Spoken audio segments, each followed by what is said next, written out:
talking fishing, nothing but fishing, talking fishing. If it's facts about fishing that you want to know, then tune in, folks, cause this is the show. We'll show you all the right bait to use, so sit right back, you got nothing to lose. Doesn't really matter if it's trout or carp, flathead, marlin or a gummy shark. Listen to the guys and you can't go wrong. They'll be talking about fishing till the cows come home. Talking fishing, nothing but fishing, we're talking fishing. Welcome everyone to Talking Fishing, a special episode again tonight. We're talking fishing unhooked, and we've got two guests in the studio tonight, Anedda and Neville Clarke, who are both from Corner Inlet. Welcome to the program, guys. Cheers, thanks for having us, David. Now, let me just explain. You guys are commercial fishermen from Corner Inlet. That's correct. Down near Wilson's Prom, beautiful part of the world. Luke, I'll start with you. What's your history? How long have you been netting? Has it been in your family for a while? Yep, so I'm a fourth generation fisherman from down there. My grandfather was down there, and it was actually his uncle was down there fishing beforehand, fished in Port Phillip Bay and Corner Inlet.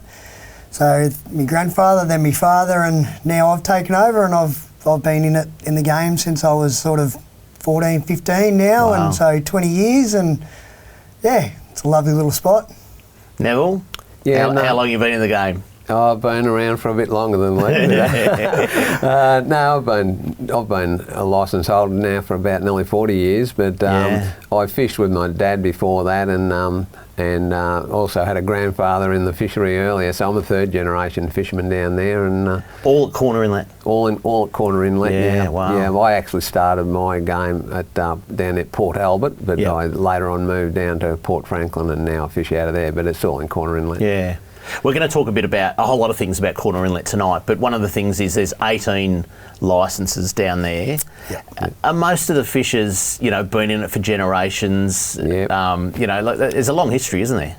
Yeah, there is a lot of generational fishermen down there. A lot of them are fourth, fifth generation fishermen, some of them, a few thirds as well. So there's a few new entrants to the fishery in recent times, or there's always new ones coming along, of course, with the licences are transferable. So but there's a lot of history. It goes back like mine and Luke's would be the same. It goes back over 100 years just in my family. Wow. So back in the day that you used to have to work as a deckhand for a couple of years before you could actually get a licence given to you from the VFA. Yeah. So a lot of sons worked for their father for a couple of years, got their licence, and that's how they started out. Yep. Yeah. A lot of the Cripps boys down there. Yep. And quite a few blokes I went to school with now. They're all in the fishing game. So really? It's not bad. What other industries are down there? Farming. That's it. You're either a farmer, farm on the land or farm in the water. Or a fisherman, But that's about. There's Barry's Beach too, and so there's a bit of offshore stuff, but I mean that's pretty quiet now. Yeah, it's one of the good things about Corner Inlet is why the water's so clean. There is no industry really around there apart from the farming districts that are around there. It's the water is pristine. It's pristine, really. Well, let's talk about Corner Inlet now. So it is just off. Just past Wilson's Prom, isn't it? So the other side of Wilson's Prom from Melbourne. Yeah. I think we've got a bit of a map we can show everybody. There it is there, and 5 entrances? Yep, that's correct. Yeah, and tell us a little bit about the place. What's it like? Well, it's a sort of small bay and inlet there with you've got the 5 different entrances. It's on the inside of sort of Wilson's Promontory. It's got these massive broadleaf banks, which probably sets it apart from a lot of bay and inlets in Victoria. There is a lot of broadleaf, and you sort of got a few main channels there, and there's a bit of tide, fair bit of tide. Like it rises and falls a fair bit in Corner Inlet. Does it? Yeah. So it's interesting for the anglers when they get down there. The tide takes a bit of getting used to. Yeah. And then you sort of get up around the Port Albert end, and you've got islands and stuff like that. All through, scattered through the area. But the main part is the you know, the habitat, the broadleaf and the fine grass. It's we're going to talk about all that later on, because it's a pretty good place. It looks, you know, that's a good photo. It looks pristine. A lot of sandbanks, a lot of character. You obviously need to know how to navigate it. You guys would obviously fish at night as well. And, don't worry. There's a few times. You'd all have stories of running aground. Yeah, there's quite a few stories of running aground. I've jumped over the side to push the boat off a bank before, and the seagulls are standing up beside me. So, you know, I wasn't driving. There can be a long wait though if you get caught, you know, and then tide goes out, because there's, you know, there's a massive rise and fall down there at times, and you know, it's like, could be 10 hours wait if you get stuck, you know, before the tide rises enough to get back off the bank. So but people don't realise that, and I'm certainly one of them. You know, you get used to, say, a Port Phillip Bay or a Western Port or whatever, and you know, you go for a trip to Darwin, you get to see how a real tide works. I was amazed. I went over to Tassie last Christmas. And I was fishing with a mate out of Stanley. We launched at Stanley Boat Ramp, and you know, and he said, "Oh, it's high tide." He said it'll be pretty low when we get back. Well, we fished for the day on those big whiting off that northwest tip, and when we got back, like, the boat ramp was 50 metres longer and 7 metres shallower. And I'm going, that's massive. Is that the kind of tide you've got down there? Like, is it that big, or like, what's your height differences? Sort of, it's not quite that big, but it's probably getting close to 12 foot. I'm going to say like 4 metres, Nelly. That's pretty big still. It's a pretty big tide. The tides vary. Sometimes they're what we call poor tides, where they don't fall as much.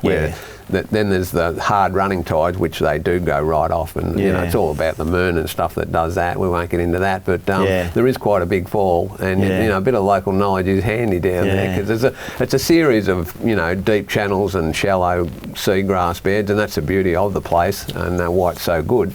But it's about 50 kilometres of water, really, from the western end at Yanaki up to the McLaughlin's beach end. It's quite an expansive bit of water, but of course, as you can see by the map, it's quite extensive down the western end. That's where the main, you know, it's a bigger area there, and a lot of the fishing is done down there. I want to talk about the fishery. We've got a few facts to show the people at home about the fishery. It started a long, long time ago, and I think if we put those up, we'll be able to see.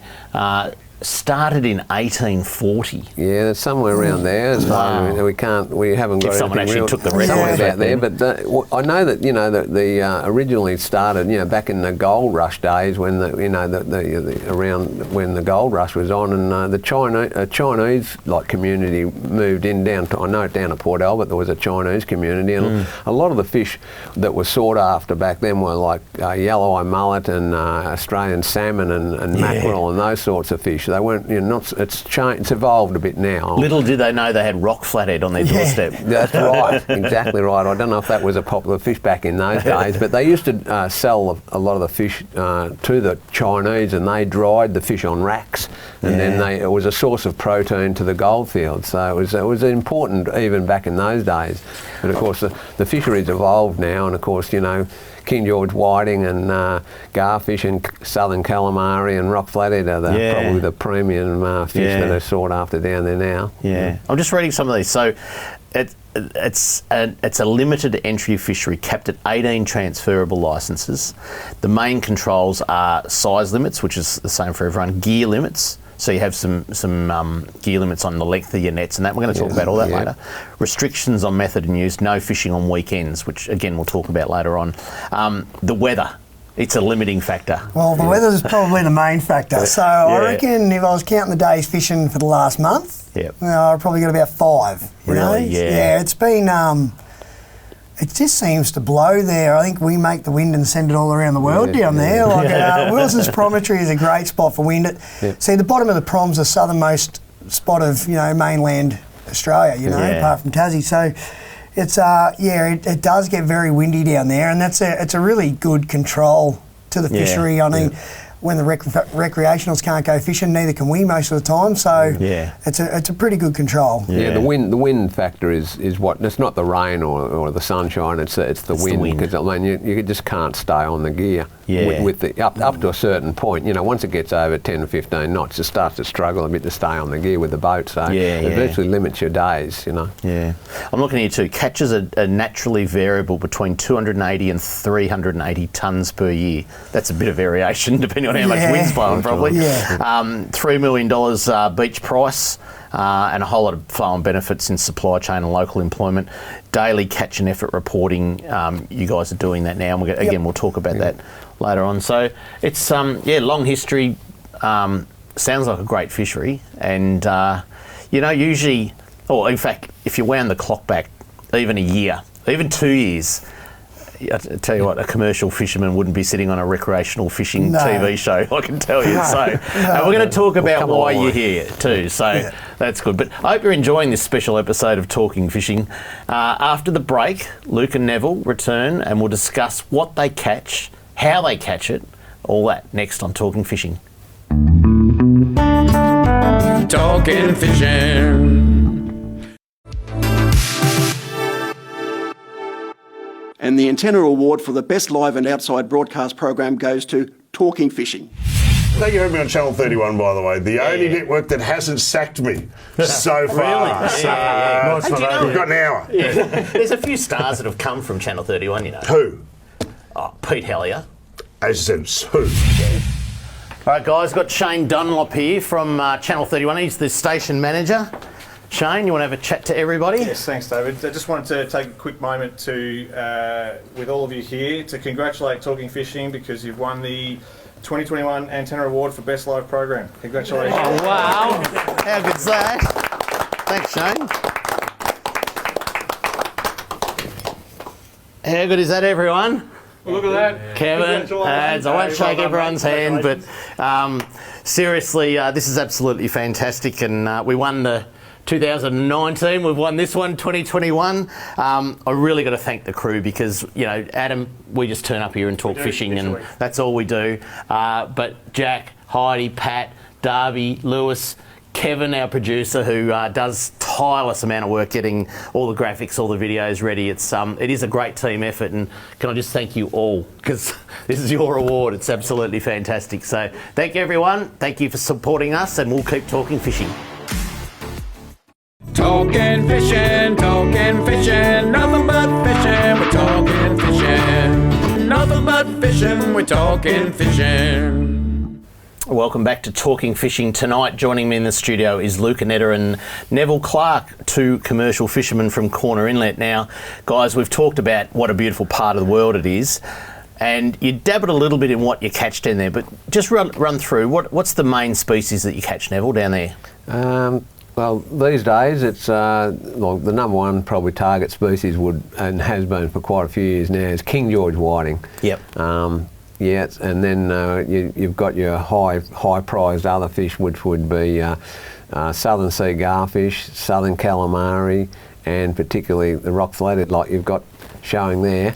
Luke, we were talking to you on radio because you join us every week on Talking Fishing on 3MP. Yep. Last week you were catching garfish as long as your arm. Yeah, well... You must get some good ones down there. They're thick, mate. They're really thick. They're nice, big ones when you do get onto them. We get the sort of what we call the rat gars too. Yeah. I love eating the rat ones though. Well, they're the best. Yeah, they're the best, yeah. But we do get the big ones, nice big ones, and we get flounder and that sort of stuff as well. The yellow eye mullet, grass whiting, they're the lesser species, rockling. There's a blue big spot flathead. Yeah, blue spot flathead. There's a massive range of fish down there. We've got, I've got a bit of paper stuck to it now, but here's a couple of beautiful rock flathead. These were caught today, Luke? Yes, they were caught yesterday actually. So now you've proven my theory right too, that they die with their mouths open. Little joke we've got there, we've been debating that, but the mouths are open, whereas other flathead, the mouths are closed. The mouths are shut. They're a delicacy, aren't they? They're a beautiful eating flathead. They're sort of more round, as you can see, and they've got the patches down the side, dark fish. They don't grow sort of as long as some of the others, but they grow wide and really round. But they're a beautiful eating fish. Yeah. One of the best eating fish in the sea. Yeah, they've really come up in the world. Like there's nearly a number one restaurant quality fish nowadays. They've just sort of, they've always been the same fish, but just the name of rock flathead down in Corner Inlet. Yeah, it's come to life now. Yeah, really one of the premium fish down there. Bit like Coffin Bay oysters. That's right. Corner Inlet rock flathead. That's what. I'm going to ask you, Neville. I haven't given you any notice on this. What's the most unusual thing you've caught in your net? Wow. Well, I've had the odd fishing rod and the odd anchor, like What about fish species? Well, even a turtle. We've Really? had, turtles, not caught, but they're swimming around in the. Luckily, we were able to release them unharmed, and they swam away. But that was always an interesting thing. It's pretty much anything up to 20 species down there of of which rock flathead are one of those. But we do. It's a multi-species fishery, and quite Never a know what's diverse going to lot. turn up. No, you don't know what's going to turn up. No. Now, predominantly two types of nets. Let's have a look at mesh netting first. I think we've got a photo of some mesh netting. Describe, Neville, how do you put a mesh net out, and what do you do with it? The mesh net's really a set net where you put the nets out in nearly a straight line, or might have a slight curve in it, but they're left for the tide to do the work. You put them out. The tide's coming in and the fish swim ashore, or the tide's going out and the fish have to go off the bank. So hence they're called a mesh net. And that's a big bundle of mesh net that the people can see. That's an old fisherman there overhauling his nets after he's lifted them back. That's a rock flathead he's taken out of the net, actually. Yeah, there you go, So do you set it across an entrance or something like that? Oh, no, it's up on the bank. It's usually in shallowish water, like might be 6 feet or 7 feet or something like that at high tide. Yep. And it might just work. You put them in a specific place so that the bank will go shallow towards low tide. So the fish, you're virtually asking the fish to come off the bank. As they do with the tides. Different to the scene net. Different times of the year, you might be on the outside edge of the broadleaf, on the broadleaf bank, and then during the winter times you might be up higher on the bank. Yes. Obviously with the hotter water and whatnot, the fish tend to head out a bit deeper. And when you put that mesh net in, do you leave it there, and do you go away, or do you monitor it? What do you do? Sometimes we can shoot them overnight. You're always pretty keen to get back onto your fish because we've been pretty lucky. We've had a few good years where we haven't had many broadleaf crabs, but right at the moment they're back. Broadleaf crab. They're crab. You don't want them in mesh Told you not how to swear, Luke. You don't want them in mesh nets, mate. And crab is a swear word. And the other thing with the mesh nets is, we got these fish down there called cobblers, and they're poisonous little fish. And let me tell you something.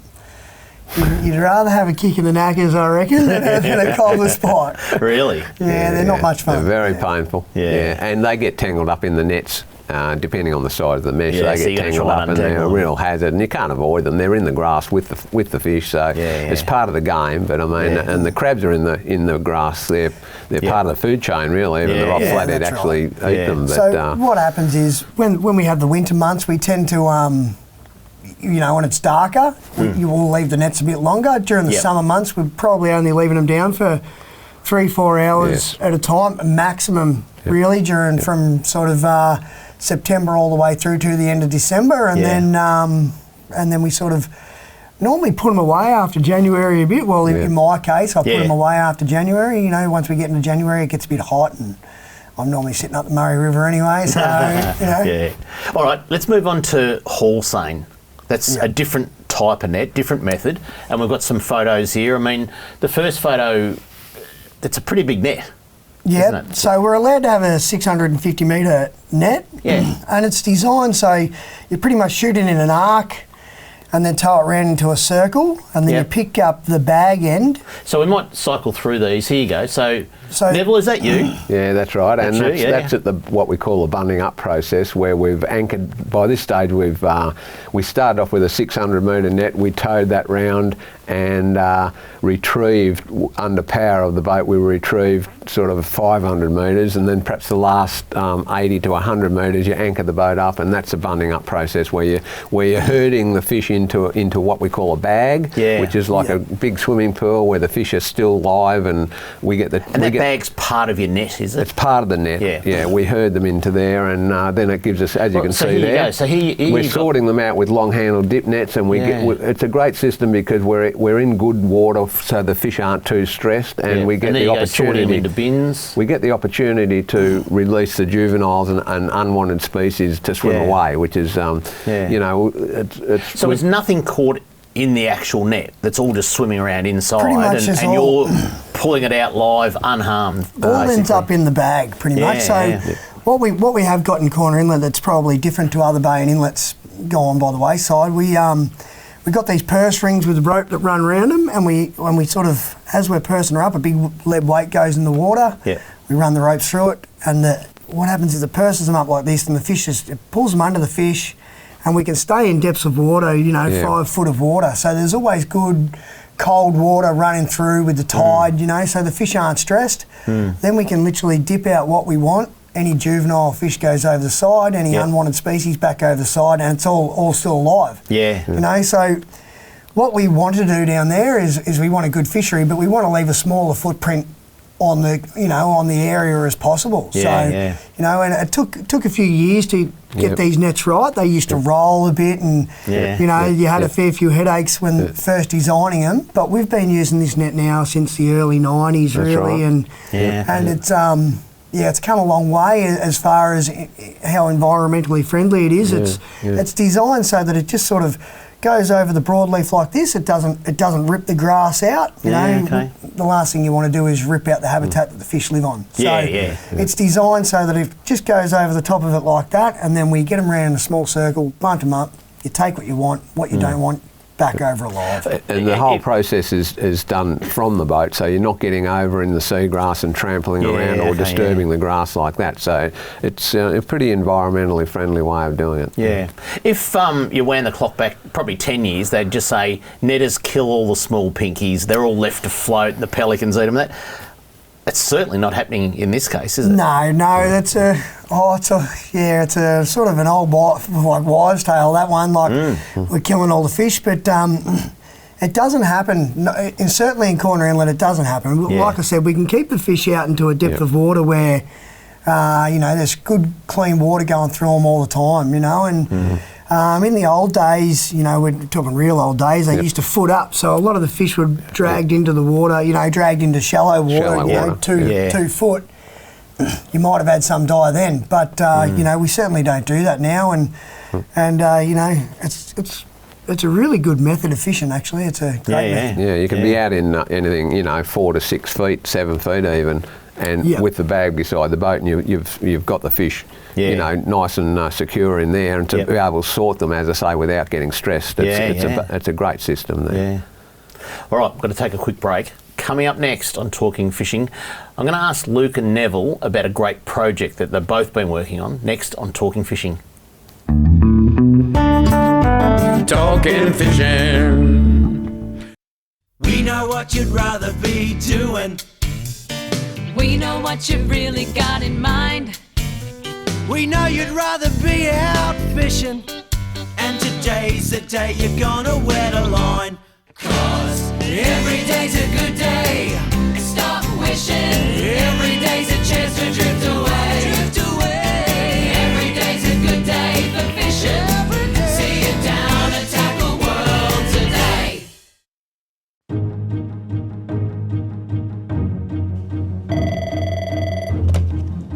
Good morning, spotters. Stephanie speaking.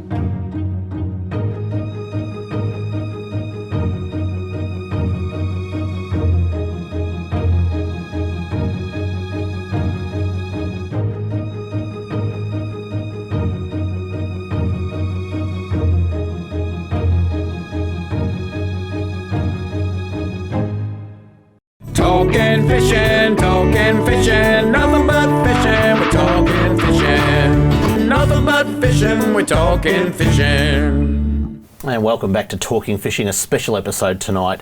I'm joined by Luke, Anedda and Neville Clarke, who are commercial fishermen down at Corner Inlet.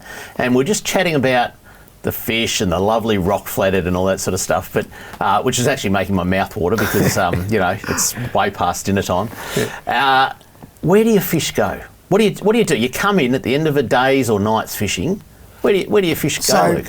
We're pretty lucky there. We come in from fishing, we box up, we box our fish, so we've got the restaurant chain. So that's one thing that's changed now. In the old days, you used to just go straight into a fish box, put a lid on it, Stoits Transport picks it up that night, and it's off to the Melbourne Seafood Centre. Yeah, and whoever buys it, buys it. And whoever buys it, buys it. There's a great lot of companies out there, clams, and there's some huge ones. But what the fishermen are doing now is we're actually, a lot of us are trying to sell directly to the restaurant trade, and what it does is it's a positive for us. The limelight they give us, you know, they tag us in stuff on, you know, social media, and we can get it directly into the chef's hands. And there's, you know, some of the best chefs in Australia use our product, and they, you know, they love it. So we pack it into cardboard boxes, sustainable boxes, and then another courier comes down, picks it up from the yard, and off they go. And virtually, like you'll have one box going to X restaurant, one box going to Y restaurant. Yep, and that's pretty much it. To order. Yeah, we've started packing it with QR codes now. So on the QR codes, it's got. You blokes are good. It's got where the fishermen that have caught it, the date and time that we caught the fish, and packed the fish. Off it goes, and that's amazing. You know, when restaurants are allowed to open, right? It might be, you know, hopefully within the next year. No, hopefully soon. Fingers crossed. Because is that hurting a little bit, or are they doing takeaway still, or you know? It does hurt a little bit because a lot of the fishing game now is when we've got the restaurants ordering, we'll fish to the orders of the restaurant. You know, so. And you know what your orders are. You fish to them, and then off you go. Well, like once you've got. You know, and then anything extra goes to the seafood centre or whatnot. But it certainly hurts not having the restaurant trade, that's for sure. I think I remember seeing something from Bruce Collis about Qantas wanted rock flathead. Yeah, that's correct. Bruce sells to, you know, he had the Rockpool Dining Group and the Neil Perrys of the world, and Josh Nyland and these guys up in Sydney. And Bruce has got his fish going sort of everywhere now. Yeah. And took a long time. So you can be sitting in a restaurant in Sydney eating a rock flathead that was caught at Corner Inlet yesterday. Yeah, that's pretty much it. Yeah. Wow. So as soon as they go on the truck, they go down to the airport, dropped off the airport, and they're off to Sydney. And that's the beauty of the industry. Yeah. Is, you know, we're not keeping fish overnight and whatnot. We're getting it out as fresh as we possibly can. So you know, even in Melbourne, I mean, the fish are caught and they're on the fish truck by 6 o'clock, 7 o'clock in the evening. They're transported in overnight within a few hours. By 4 a.m. the next morning, they're all auctioned off or sold off, and away. They're back in the dinner plates that night. They're straight out to the restaurants or straight out to the fish outlets, and they could quite likely be on someone's plate the next day by lunchtime or that evening. You know, so it's pretty good. It's very fresh. Yeah. You mentioned something before, Luke, about the net not ripping up the seagrass. Now, you know, the species that you're talking about, in fact, I don't think rock flathead live anywhere near rocks. No. They're found in grass, aren't they? They love the broadleaf, You've got two predominantly different types of seagrass down there, and I think we've got a couple of slides there for people to have a look at. What's that one? So that's what we call fine grass. Yep, and that comes and goes, you know, pretty regularly. It's but that's the fine grass there, and I don't know the scientific name for that one. Zostra. Yep. Zostra. Yep. And the other one? And that's broadleaf. So we have massive broadleaf banks in Corner Inlet where, you know, it's and it sort of breaks off at a certain time of the year. And right now it's going green and growing really long again at this time of year. So it peaks in about Christmas actually when it comes and it flowers, and we'll get onto that in a minute about the seagrass project. During the winter months when it's cold at all, during the autumn it breaks down and it floats around a bit and gets caught in the net. It gets caught. It is a hazard at times. It's a real pain, but.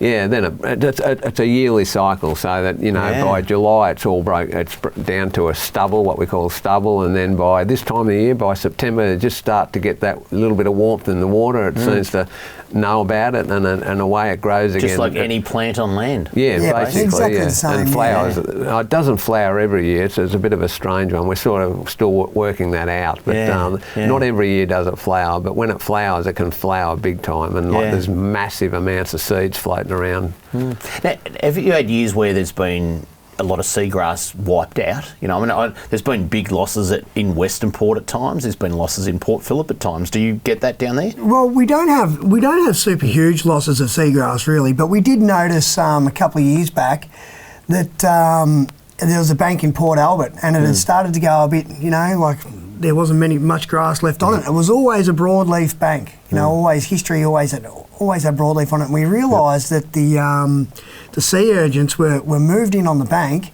and they were actually, you know, living in amongst the grass and eating the grass and causing us causing us a little bit of grief. So what we did is, VFA were notified, and they'd done a great job with the cleanup. They went down there and got rid of a fair few of the sea urchins, and then issued permits. To collect the sea urchins, so we're not just wasting them. So some of the guys got permits and they walk around at low water and pick up the sea urchins and made a bit of a little industry of it. But importantly, it was getting rid of the sea urchins, like away from the grass, because at all costs we've got to save that grass. So, and I think it's been relatively successful. I think they're under control to some extent now. I think. Okay. Yeah. Now, tell us about the Seagrass rehabilitation project. Oh, this is the project that we love the most. So this project is, so we work in with Yarram Land Care. That's, and what we do is,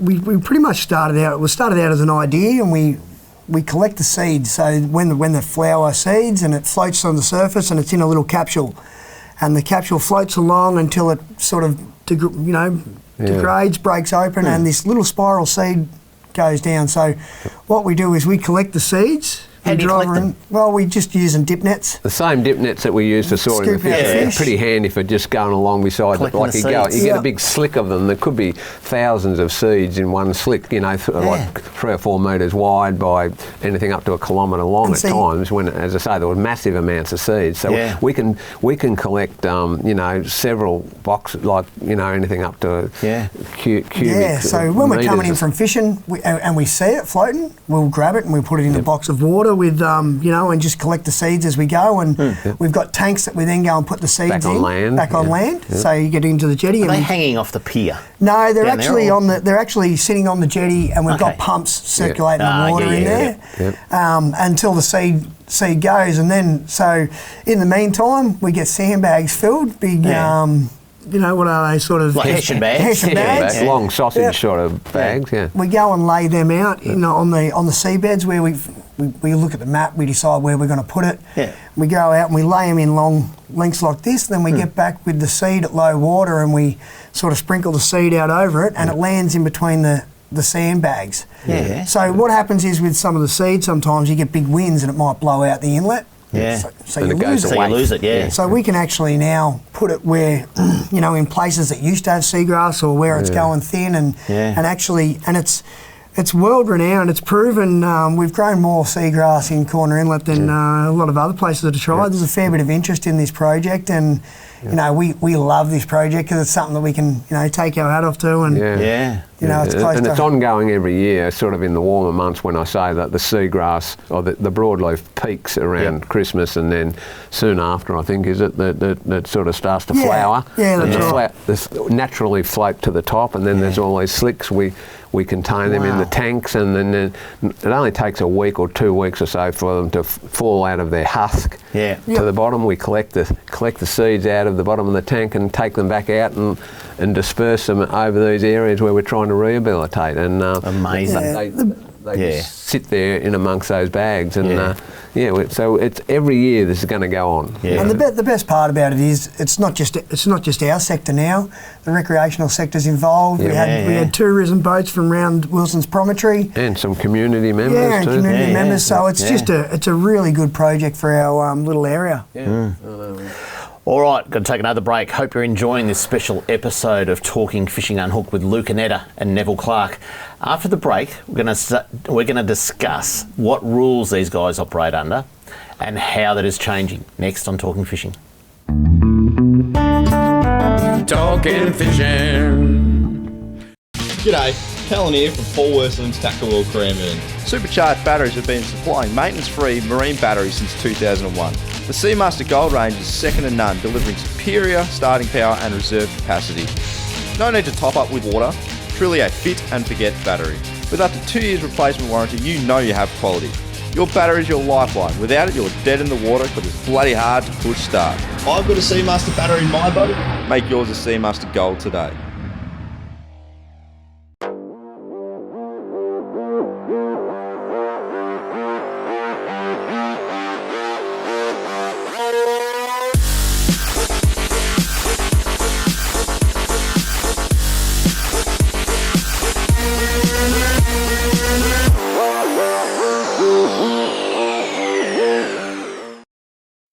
talking fishing, nothing but fishing, we're talking fishing. Nothing but fishing, we're talking fishing. Welcome back to Talking Fishing. Now, if you wound the clock back, I reckon 2 years, 5 years, 10 years, 20 years, you two guys wouldn't be sitting here, I can tell. Well, we didn't have a show back then, but regardless of that, you wouldn't have been sitting in the same room as a recreational angler, and you guys have seen it over years and years.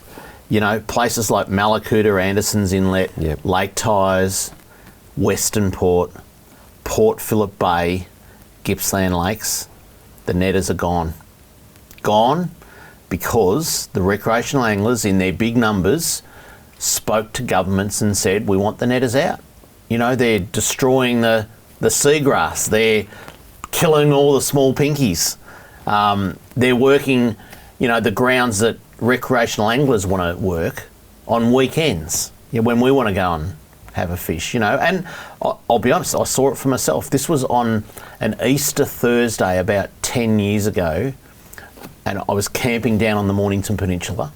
Thursday night before Easter, all these, in fact, thousands of people go to the Mornington Peninsula. They set up their caravans on the foreshore, they have their boats there, and here's a netter. And I swear it was 2 kilometres long, this net. And it was out the front of the caravan park, and it went for miles. And we just watched this guy on a Thursday night before everyone's going to enjoy 4 beautiful days of boating and fishing.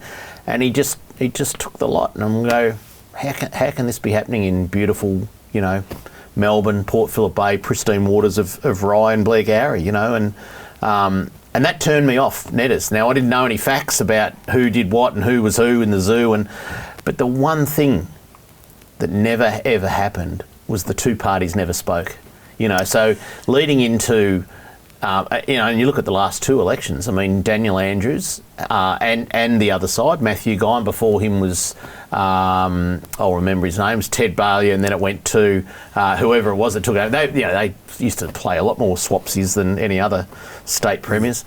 And Dennis Napthine, I knew it would come to me. Yep. They all promised to get rid of the netters in Port Phillip Bay, you know, and did the netters and the recreationals ever talk? Not at all, you know. So, and it's too late now. They're gone. Gippsland Lakes was the same, you know, and for various reasons, Gippsland Lakes was going down the gurgler, whether it was drought, whether it was overfishing. There's probably a whole lot of reasons, but they're gone. It's not going to happen to you guys, is it? Well, that's we hope not. We hope not. No, that's why we sort of we've had a code of practice in place for 30 odd years. So I think it started in it was 92. Yeah, it was a voluntary code of practice. Voluntary code of practice, and the fishermen got together, and there was a little bit of heat for Corner Inlet to go back then. And they said, look, we've got to do something about it. And they had the rules and regulations were there. So what the fishermen did was put a code of practice on themselves to only do 2 scene shots a day. Yep. So, and that was an unwritten law. You know, well, it was written on, as I've heard it's been said, you know, it was written on a piece of paper by hand, you know. It was scribbled on a bit of paper and it was an official bit of paper. It was, but then you all scribbled your signatures on it. It was old school. It worked really well. I think it was 28 years it worked well, you know. Yeah. But I'm sure I would have stood up in court. It was but the fishermen down there, and the credit to the fishermen down there was it was a law for them, you know, and they all abided by it. And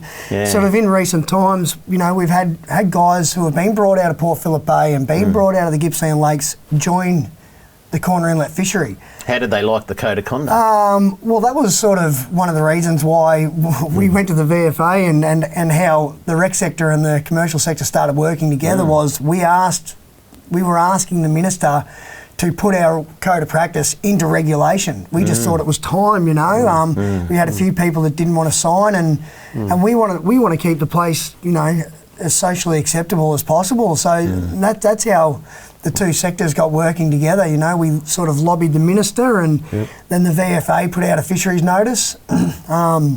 Someone rang me and gave me your phone number. Yeah, a good man. I left no stone unturned. I was ringing phone numbers, and I didn't know half the people I was calling. But I was 32 at the time, or 31, and 2 young children. I was really concerned that we would be the next one on the chopping block. And Neville come round to the house and to our house and my father's and said, you know, maybe it's time we do something about it. So we just we kept going until we found, you know.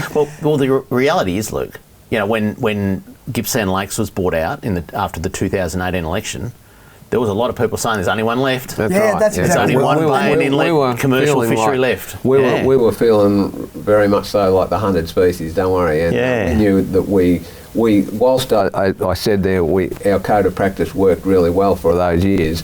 You know, in the latter stages there, before we sort of took action, or you know, to try and get something done, you know, the fishing effort was escalating a bit, and a lot of us, the fishermen of Corner Inlet decided that this is not going to be sustainable, and it's not going to cut the mustard, and we knew that the next election, our heads would be on the chopping block. And, The thing that was so good about our code of practice was we had, you know, before the last probably 5 years, 100% people signed to it, and they all agree. Yeah. And when you get new entrants and they don't sign to it, it doesn't mean as much, you know. As I said, it wouldn't stand up in a court of law. It wouldn't stand up. You want something a bit more robust, like That's regulation. exactly right. And the last thing we wanted, you know, like Bay and Inlet Fisheries, the King George Whiting, the Rock Flathead, the Southern Calamari, a lot of that stuff goes off the table for the public who eat, who don't go fishing and want to eat. You know, you lose your last Bay and Inlet, and you're taking species. You'll never be able to get again. You'll never be able to get them, and you know that's the sad part. So we just wanted to make sure that we had a I suppose it's social license is the word that we use these days. Yeah. We wanted it to be socially acceptable, and hence the reason we've got a management plan going along with the VFA and the rec sectors. Let's on talk it. about. Do you have much interaction with the rec sector now, like bad interaction? No, not really. I mean, we're pretty lucky down there. There's not we've got this area where the main boat ramps are Port Walshball and Port Albert, and a lot of, probably 80% of the people that go fishing from them boat ramps head straight outside. Yeah. So they go out the entrance, and it's pretty good. I have quite a few of them asking me for bait and stuff from time to time. GPS marks if I'm coming down. I think generally speaking, I think the relations between the recreationals and the commercial down there is pretty good. Of course, you'll always get the odd incident where someone's not happy, but I mean that goes without saying. But with our code of practice in place, the local community particularly understood the way we worked, and we were limiting ourselves. And now, of course, now that it's in Fisheries notice, it's more likely to stay. Well, I want to move on to that, Neville, about how did that code of conduct transition into law, I guess, if you like, and we've got a little slide of what the new laws are. And it started off, I guess, with a fisheries notice, which is something that Travis Dowling, the CEO of Victorian Fisheries Authority, can issue quite quickly, but it's now talked about in the management planning stages, I guess, because that plan's not published yet, but you would hope that ends up in regulation, and there you go, there's a few rules. So you've got a limit on your gears, on your gear type. You've got the VMS. I mean, let's talk about the VMS. Well, that came in with the fisheries notice, where it's called a vessel monitoring system, or VMS in short. It's been mandatory that's been installed on all boats involved in the commercial fishery down there. Us fishermen were asking for that anyway, whilst we were talking to the minister and talking to the VFA, and we were very happy to know that was coming in. And so now it's a good like enforcement tool, I suppose you'd call it, where the fisheries officer can sit in his office and he knows exactly where each boat is. It's like a tracking device to see what we're doing. See it live? They can see that live. They can tell. They should be able to tell that whether you've put a mesh net out or a seine net, and so it's a very good tool. And also that saves them a lot of time in having to go and track where all the boats are. They can see where they are. They can go straight to them. So it's been a great tool. But we were very happy to get it. And Now you had a rule in your code of conduct. I think it was in your code of conduct. Stop fishing Friday night, midnight. So can't start again till 5 o'clock Sunday. That's a regulation now. So is it a regulation, or is it just a fisheries notice? That's a regulation, and it has been. So that's been in for quite a while. Yeah, that has been in for quite a while. So what it was you've got to be off the water by midnight, 12 o'clock Friday, and then we're allowed to go back out in the water by 5 p.m. on a Sunday afternoon. But the fishermen did used to work Saturday mornings, Originally they did. And the fishermen decided to give that was up. it just a bit of casual stuff, wasn't it? No, serious. But it was back when we formed the code of practice. At the same time, the fishermen decided they voluntarily decided amongst themselves, just in the same agreement, although it was unwritten, that they wouldn't go anymore on Saturday mornings because it was creating a little bit of flack amongst ourselves. Some wanted to work and some wanted to have the weekend off. So the rest of us said, "Oh, we won't go." So then it was a bit later than that, and the VFA actually made it a law that you don't fish after midnight on Friday night, which really in effect suited us because then it basically gave us a weekend. If it blows all week and Saturday's a beautiful day, that'd hurt. Yeah, well, the beers hurt Friday night, but then when you wake up Saturday morning, you don't feel like going fishing anyway. No, we're very happy to have the weekends off really because we know that none of the other fishermen will be out there. Just the recreationals. Let them have a go, and we can go back to it mostly. Either Sunday night or Monday morning. Most of us start, and there's less flack on the water that way too. After the break, I'm going to put a little thing up about writing into Kramer's mailbag because I reckon there might be a few fishermen that write to us after this episode. But anyway, and I'll encourage you people at home to write in. I want to hear your thoughts about all this, and we talk pretty regularly, Luke and Neville, and be good to get a bit of feedback from the punters at home. So anyway, coming up next on Talking Fishing, I'm going to ask Luke and Neville what the future holds for commercial fishing in Corner Inlet. See you after this. Talking fishing. The Beaumaris Motor Yacht Squadron is a trailer boat and social club on Port Phillip Bay. The club has a great range of facilities including multiple boat ramps, ample car and trailer parking, boat wash and fish cleaning, fishing competitions and boat safety lectures, boating activities and club events, a restaurant and 2 bars. Easy launch and retrieval makes for a relaxing time on the water for you, your family and friends to enjoy. And boating memberships are now available. The Beaumaris Motor Yacht Squadron, the best trailer boat experience on the bay. Talking fishing, nothing but fishing, we're talking fishing. Nothing but fishing, we're talking fishing. And welcome back to Talking Fishing. We are with Luke and Neville from Corner Inlet, but just before we get to them, if you do want to write into Kramer's mailbag, this is what you have to do. Send your mail to Kramer's Mailbag, PO Box 734, Patterson Lakes, Victoria 3197, or email kramer@ifish.com.au. Now, Luke and Neville, while I'm at it, sorry, I'm not going to ask you another question. We need people to send their photos in because this show normally has a Catch of the Week segment. We need people's photos. So, if you want to send in your pics of your Catch of the Week, this is what you have to do. If you want to be like me and have your photo on TV, email your fishing pic to info@ifish.com.au. Go Pies! Yeah, I want to go fishing.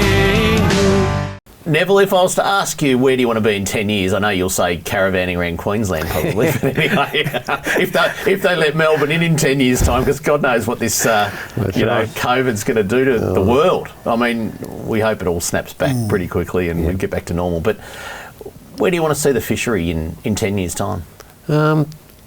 Well, we've come a long way in the last couple of years since we've, spoken to yourself and met yourself and, got these fisheries notices into place.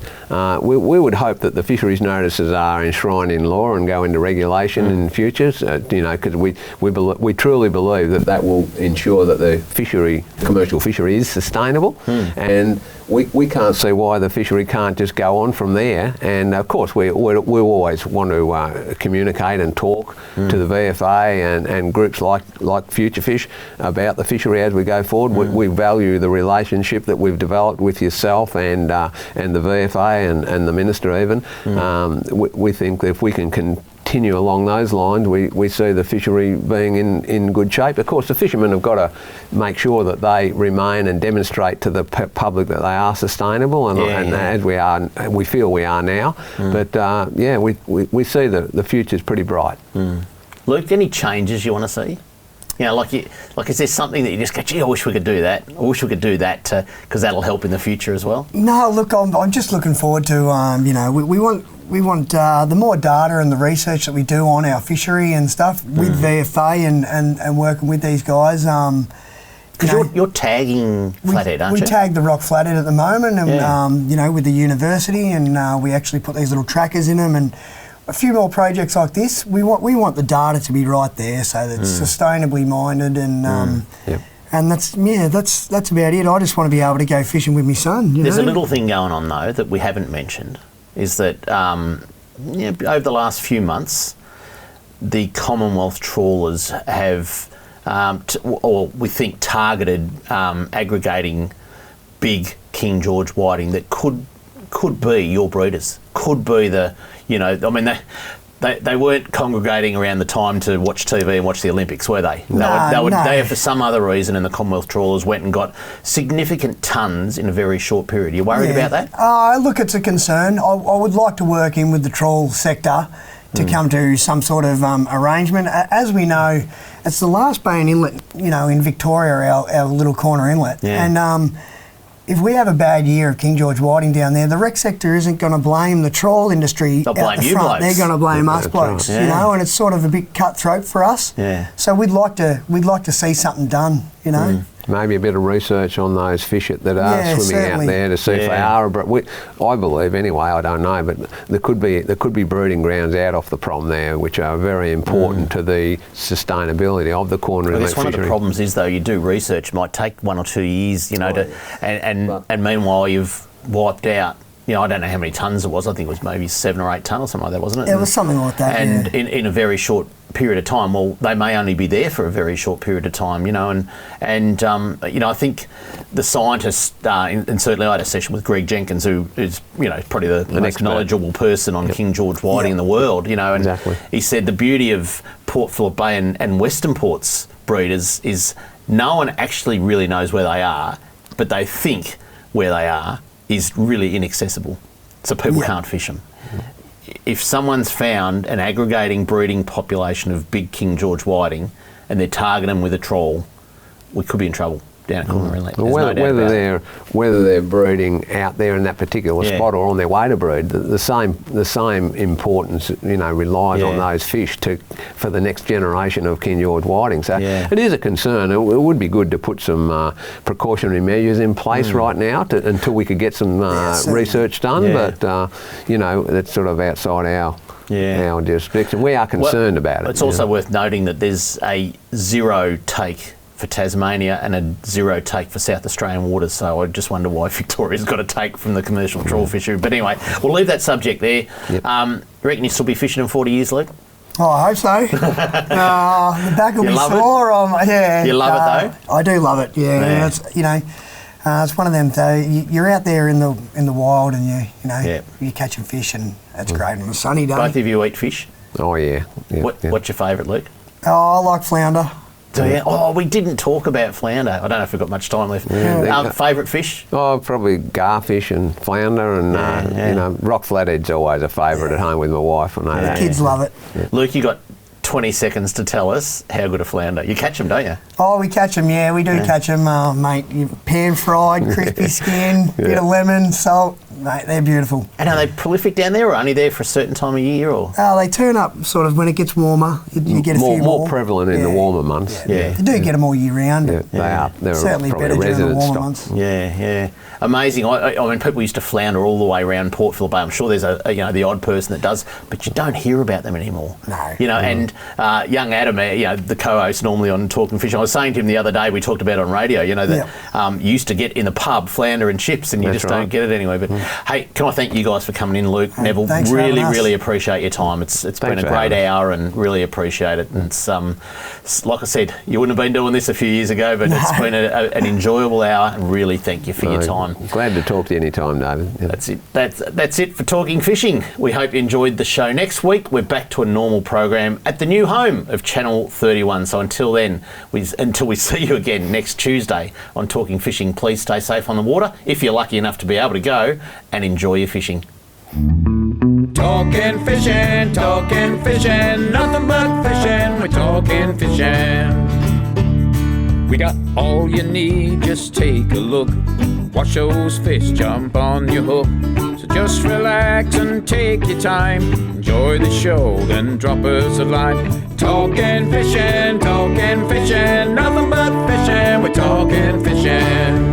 Talking fishing, nothing but fishing, we're talking fishing. Talking fishing.